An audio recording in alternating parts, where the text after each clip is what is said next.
Maintenant, tu enlèves l'autre en bas. Donc la première chose quand vous arrivez sur un arbre pour le tailler, il faut déterminer déjà la variété fruitière que c'est. Donc là c'est un pommier. Il faut éventuellement toujours savoir la vigueur du porte-greffe. On ne le sait pas, ça peut être du franc, mais comme c'est une basse tige, c'est certainement du 106 peut-être.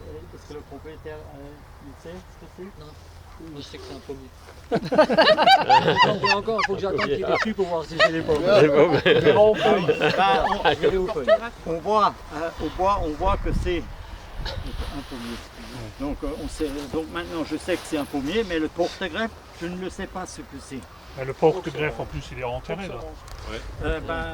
Peut-être, C'est ce qu'il ne faut pas faire. Hein. Oui, ça il faut pas. Là c'est le point de greffe. Ça il ne faut pas enterrer. Il faut pas l'enterrer.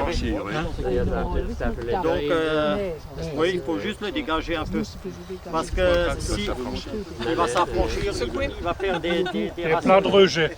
ici et donc ça ne restera pas un petit, ça va devenir un grand.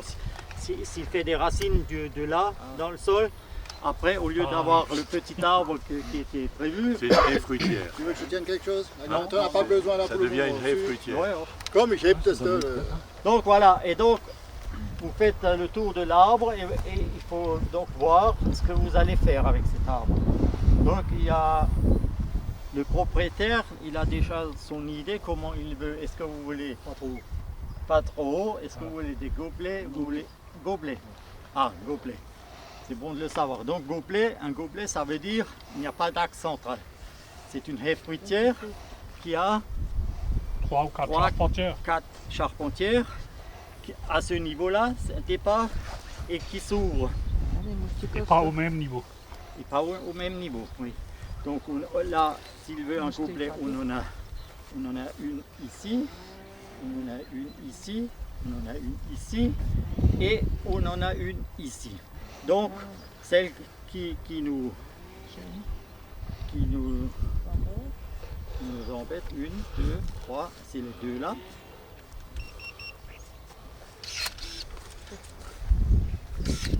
Et celle-là qui est beaucoup trop forte, il faut qu'on revienne dessus vraiment pour la aider. c'est planter cet hiver là. En novembre. En novembre, oui. Donc là, on n'hésite pas à revenir. Avec la vigueur qu'il a là par rapport à celui-là, on va revenir dessus. Donc on va déterminer le plus faible par rapport aux autres. Donc c'est toujours alors sur un œil extérieur pour ouvrir l'arbre.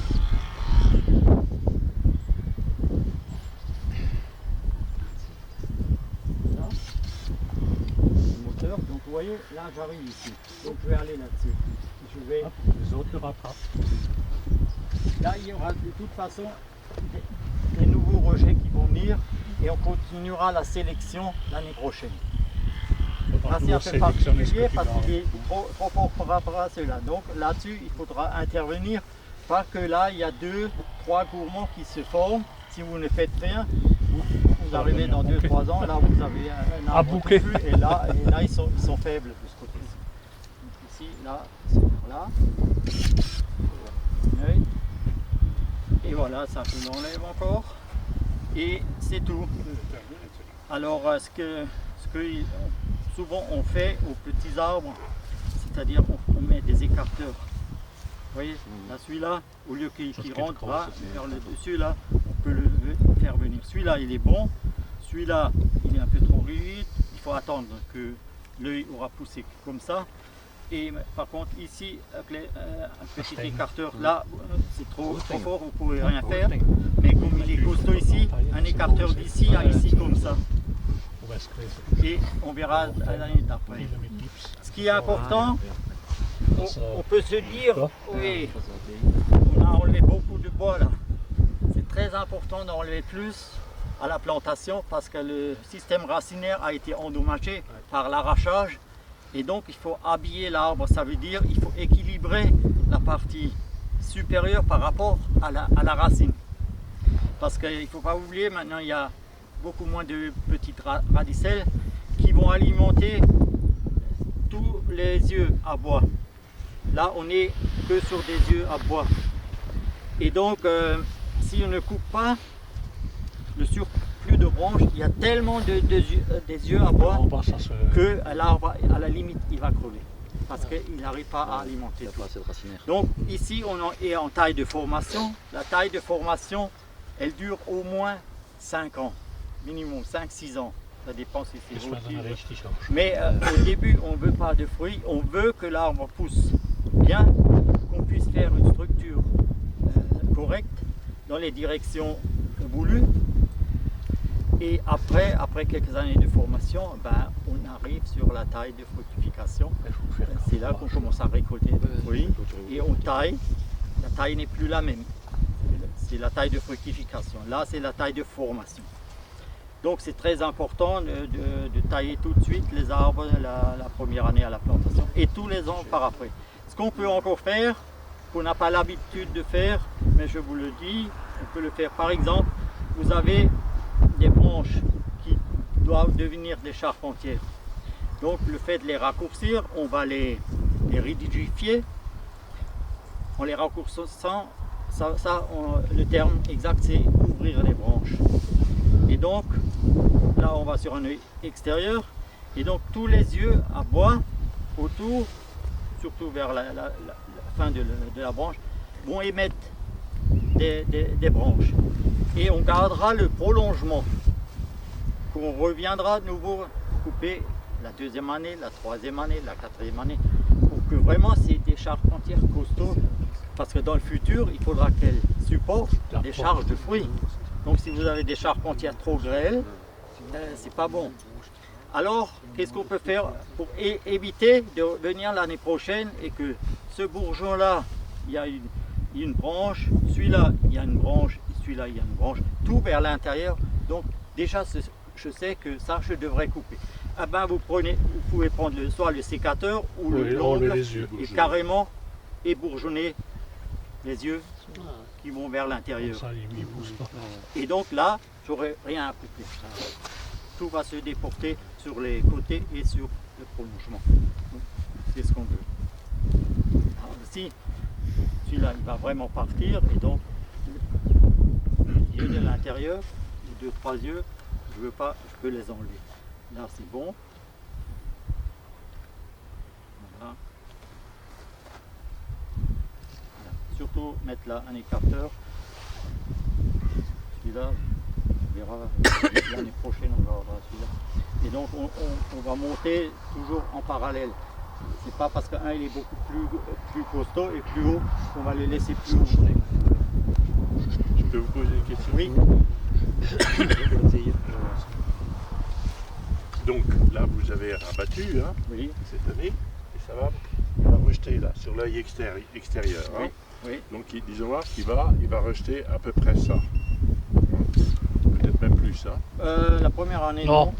Mais oui, il y a va des cas partir. où vraiment il pousse bien. D'accord. Oui, oui. Est-ce qu'il ne faut pas respecter un rapport entre ce qu'on a là et ce qu'on va couper là?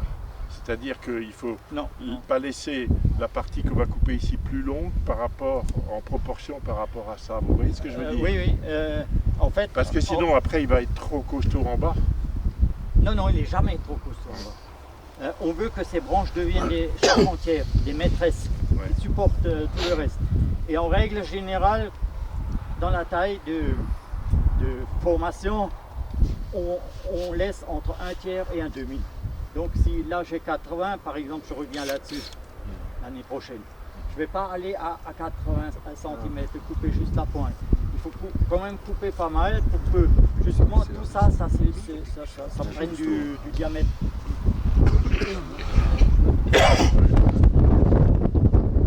Voilà.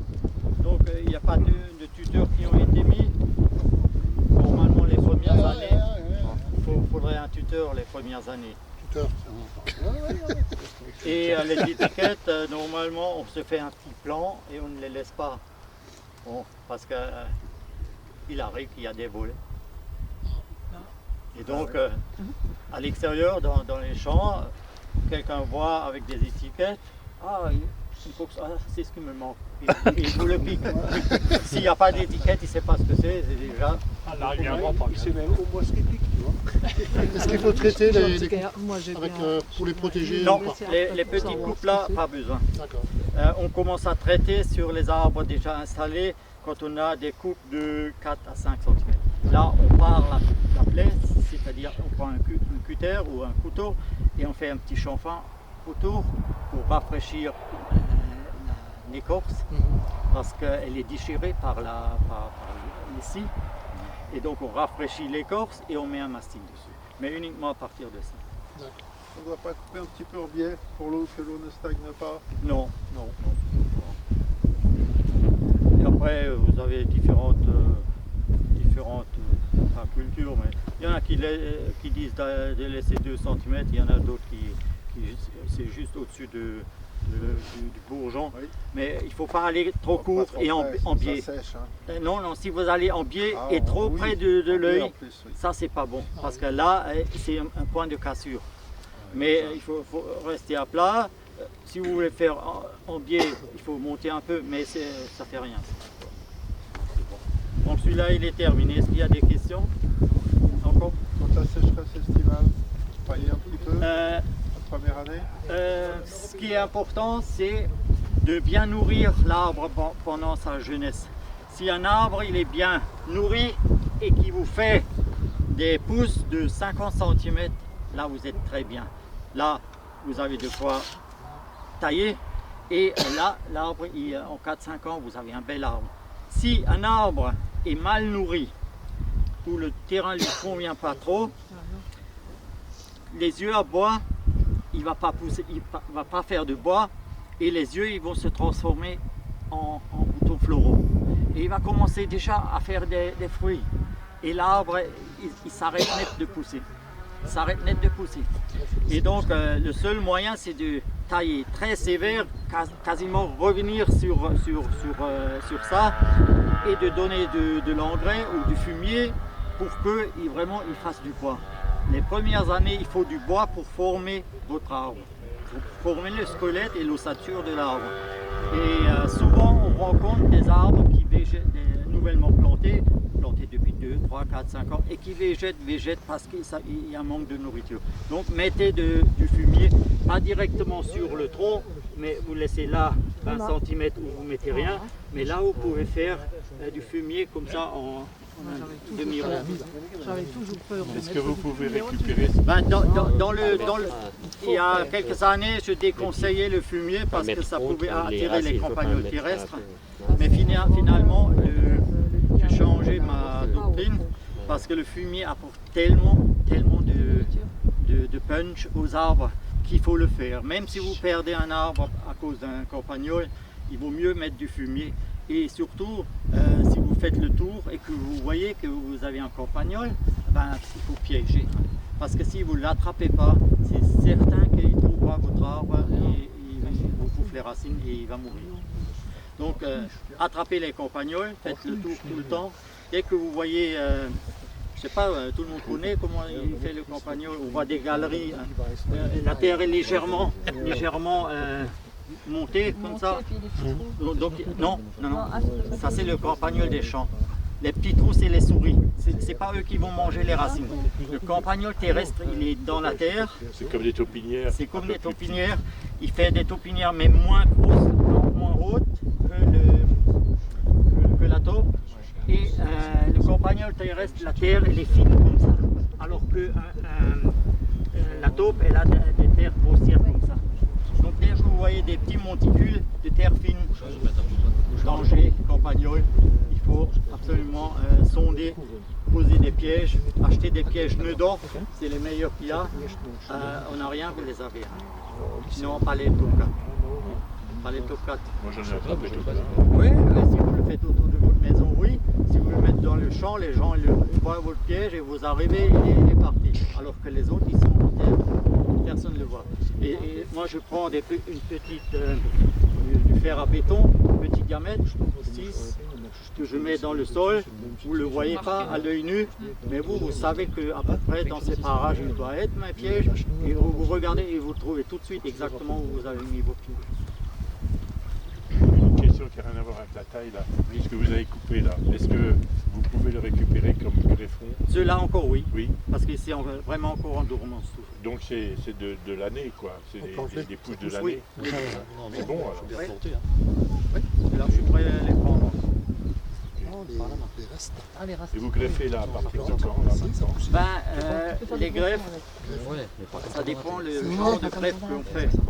On peut faire la greffe Je vais essayer. en incrustation. Ça se fait depuis février déjà. En Kaiserfuß, on appelle ça en triangle incrustation. Après, vous avez la greffe à l'anglaise, vous pouvez faire maintenant. Après, vous avez la greffe en couronne. Là, il faut attendre que la sève elle est bien dans l'arbre. Mais c'est la plus facile. Donc moi, je fais en couronne en avril et début.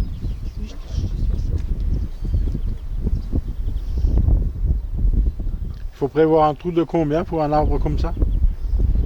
Pour le planter? Oui, 60 sur 60, Et en profondeur? c'est à peu près. Je sais pas, il a ouvert jusqu'ici, c'est à peu près ce qu'il a fait. Profondeur, même pas besoin d'aller trop loin. Vous enlevez 30 cm de terre et le sous-sol, vous le bêchez encore un peu, juste pour l'ameublir un peu. Et après, vous plantez votre arbre et vous bouchez. Mais les mottes, ils auraient dû les mettre dans l'autre sens. Et il faut mettre de l'engrais ou pas? On peut mettre de l'engrais de fond dans le trou. Du scorie? Du scorie, oui. L'engrais de fond, c'est la potasse et le phosphore, mais pas d'azote. Et l'azote, on ramène en cours de végétation au printemps, en avril. Mais première fois un azote, et éventuellement encore une fois en été, encore une fois de l'azote. Parce que c'est l'azote qui fait pousser, qui fait le bois. Et comme j'ai dit avant, il faut vraiment que les jeunes arbres ils poussent pour qu'ils soient sains. Si un jeune arbre il a du bois lisse comme ça, c'est qu'il pousse. Si vous rencontrez des jeunes arbres plantés il y a 4-5 ans, ils sont toujours petits, le bois il est vieux, il est ridé, c'est de la vieille écorce. On voit tout de suite que c'est un arbre qui ne pousse pas. Mais quand c'est bien lisse comme ça, c'est parfait. Ceux-là en pépinière, des fois en pépinière, vous avez des pousses de l'année de 1,20 m. Sur les fruits à noyaux, 1,50 m. L'année dernière, j'ai eu un pommier avec un tronc de ça qui est devenu malade. J'ai dû le couper. J'ai coupé, ça ne suffit pas, j'ai coupé. Finalement, je l'ai coupé à ça du sol. Et ce que je vais faire, j'ai mis 3-4 greffons dessus. Ils ont fait en une année 1 mètre de pousse. Donc, parce que le système racinaire était là uniquement pour les petits rameaux que j'ai mis dessus. Donc là, ça va. Voilà. D'autres questions? On passe au suivant.